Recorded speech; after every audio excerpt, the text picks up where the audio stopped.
الحمد لله نحمده ونصلي ونسلم على رسوله الكريم أما بعد فأعوذ بالله من الشيطان الرجيم بسم اللہ الرحمن الرحیم۔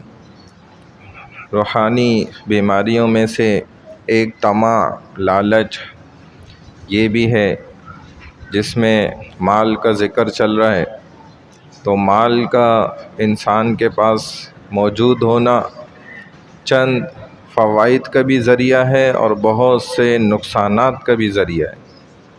جیسا کہ کسی شخص کے پاس مال ہے اور اس مال کے ذریعے وہ نیکیوں اور عبادات میں آگے بڑھتا ہے، حج کرتا ہے، عمرے پہ جاتا ہے، لوگوں کو بھیجتا ہے، لوگوں کی اس مال سے خوب امداد کرتا ہے، لوگوں کے کام آتا ہے اور اس مال کا جو حق ہے وہ ادا کر دیتا ہے۔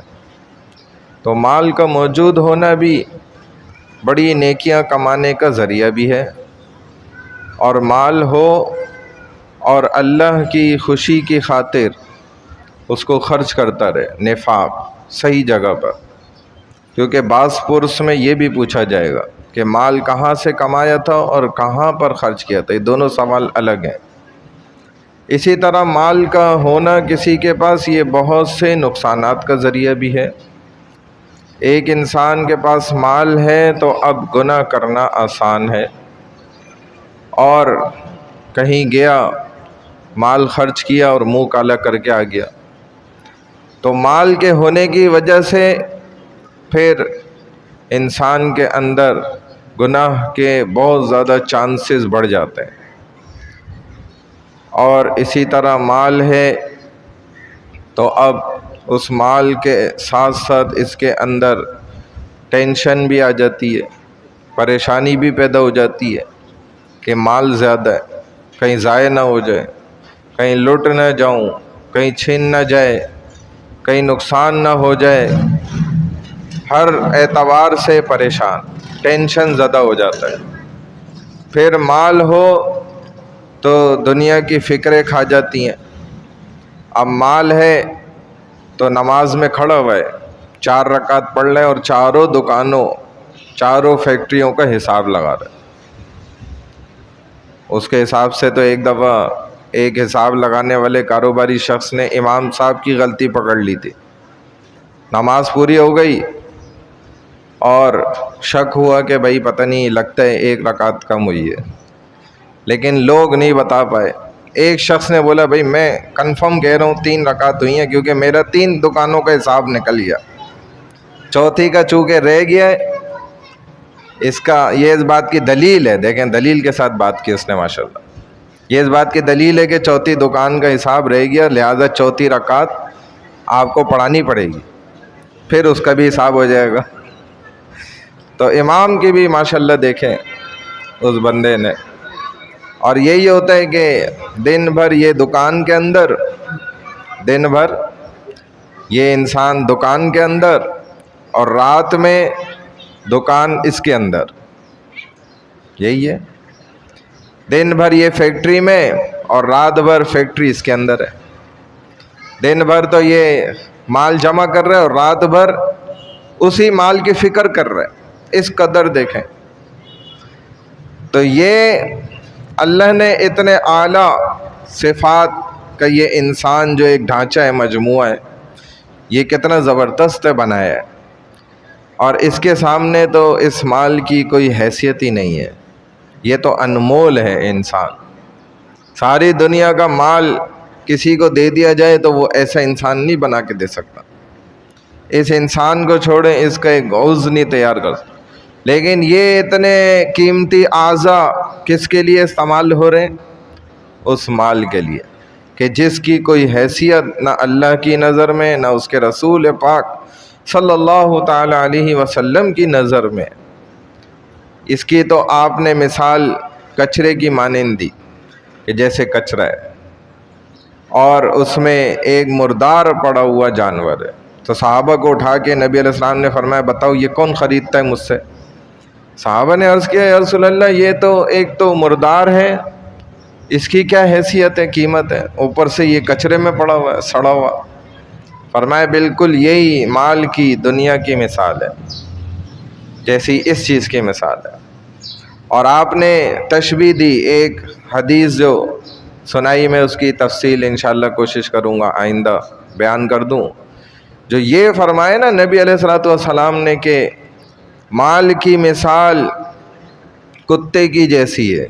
یہ جو آپ نے فرمایا کہ جیسے کتا ہوتا ہے نا، وہ جس طریقے سے مردار بھی کھا جاتا ہے، سڑا ہوا بھی کھا جاتا ہے، گوشت بھی کھا جاتا ہے، ہڈی بھی کھا جاتا ہے، حتیٰ کہ اس کی اپنی نسل کا خود کتا بھی مرا ہوا اس کو بھی کھا لیتا ہے، اور جب کھاتا ہے تو اکیلے، شور نہیں مچاتا۔ اسی لیے علماء فرماتے ہیں، کوے کی مثال دے دیتے اللہ کے رسول صلی اللہ علیہ وسلم کہ مال کی مثال کوے کی طرح۔ کوا بھی تو کھا جاتا ہے گوشت، لیکن نہیں دی، کہتے 5 وجوہات کی وجہ سے، یہی باتیں اس میں ساری۔ فرمایا کہ کتا جو ہے نا، یہ مرا ہوا کوئی بھی جانور ہے نا، اس کو کھا لیتا ہے، اور کوا جو ہے نا، اور آ کے جب کھاتا ہے تو اکیلے کھاتا ہے، چپ کر کے، شور نہیں مچاتا۔ لیکن کوا جب آئے گا نا تو وہ پہلے شور مچائے گا، اور کووں کو جمع کرے گا کہ ہم مل بانٹ کے کھائیں۔ تو انسان بھی جب دنیا کا نفع کھاتا ہے نا، کماتا ہے، تو وہ اوروں کو تھوڑی بانٹتا ہے، وہ کہتا ہے سارا نفع مجھے ملے، سارا میں ہی حاصل کروں۔ اور کہتے ہیں اسی طرح کتا ابھی اگر مرا ہوا ہوگا نا تو یہ کتا آ کے اس کو کھائے گا۔ ایسے ہی کوا جو ہے نا، آپ کوے کو مار کے لٹکا دیں، 1000 کوے آ جائیں گے، شور مچائیں گے، کھائے گا کوئی نہیں اسے، کیونکہ وہ جانتے ہیں کہ یہ ہم میں سے ہی ایک ہے، مرا ہوا ہے۔ اور دنیا کے معاملے میں انسان اپنے والے کو مار کے بھی جو ہے نا دنیا کو کمائے گا، کھائے گا، اپنے پڑوسی دکاندار کو بھی جو ہے نا اس کا بھی نقصان کرنا ہوگا نہ کرے گا، اپنا بھائی بھی ہوگا نا اسے بھی نہیں چھوڑ بخشے گا۔ وہ کہتے ہیں نا کہ وہ تو چلو اپنا تھا، اس نے مارا اور جو ہے دھوپ میں پھینک دیا، اور دوسرے نے غیر نے مارا تو چلو اس نے سائے میں پھینک دیا۔ اس کی ایک اور بھی بڑی مثال تھی نا کہ وہ کہتی تھی کہ وہاں پہ جو ہے نا پنکھا لگوا دو، ماں کہتی تھی یتیم خانے میں، تو بچہ کہتا تھا آپ یہ کیوں کہتی تھی مجھے پتہ ہے کہ اس یتیم خانے میں وزٹ کر کے آئی ہوں، ادھر پنکھے نہیں ہیں، کل کو میں نے بھی وہیں جانا ہے، تو آج ہی انتظام کرا لوں نا، پھر میں جاؤں گی تو پنکھا نہیں ہوگا، ہوا نہیں لگا کرے گی۔ تو یہ بہرحال سوچنے کی بات ہوتی ہے۔ ایسے ہی کہتے ہیں جو کوا کھاتا ہے نا تو صرف گوشت کھا لیتا ہے، ہڈیاں چھوڑ دیتا ہے، لیکن کتا جب کھاتا ہے نا تو یہ گوشت بھی کھاتا ہے، ہڈیاں بھی نہیں چھوڑتا، ہڈیاں بھی کھاتا ہے۔ تو ایسے ہی دلچسپی سے انسان بھی دنیا کو کھانا چاہتا ہے۔ اور فرمایا کہ کتا جو ہے نا دن میں کھاتا ہے اور رات میں اسی مردار کی نگرانی کرتا ہے، پھر کہ کوئی دوسرا آ کے نہ کھا جائے۔ اور کوا جو ہے دن میں کھاتا ہے، رات میں جاتا ہے گھونسلے کے اندر سو جاتا ہے، اسے کوئی فکر نہیں ہے، کوئی اس کو پریشانی نہیں ہے، بھلے کوئی دوسرا آ کے کھا جائے۔ ایسے انسان جو ہے نا وہ بھی دنیا کے معاملے میں ایسے ہی کرتا ہے، دن بھر کماتا ہے اور رات میں جا کر اسی کا حساب لگا رہا ہوتا ہے۔ وہی والی بات نا کہ دن بھر یہ دکان کے اندر اور رات بھر دکان اس کے اندر۔ تو اللہ کرے کہ بھائی دن بھر ہم مسجد کے اندر ہوں اور رات میں مسجد میرے اندر ہو۔ نہیں سمجھ آئی بات؟ دن بھر ہم مسجد میں ہوں گے نا، جتنا زیادہ وقت مسجد کو دیں گے نا، تو جس کو انسان زیادہ وقت دیتا ہے نا وہ رات میں اس کے ساتھ ہوتا ہے۔ اللہ میں عمل کی توفیق عطا فرمائے۔ سبحان اللہ وبحمدہ، سبحانک اللہم وبحمدک، نشہد ان لا الہ الا انت، نستغفرک ونتوب الیک، برحمتک یا ارحم الراحمین۔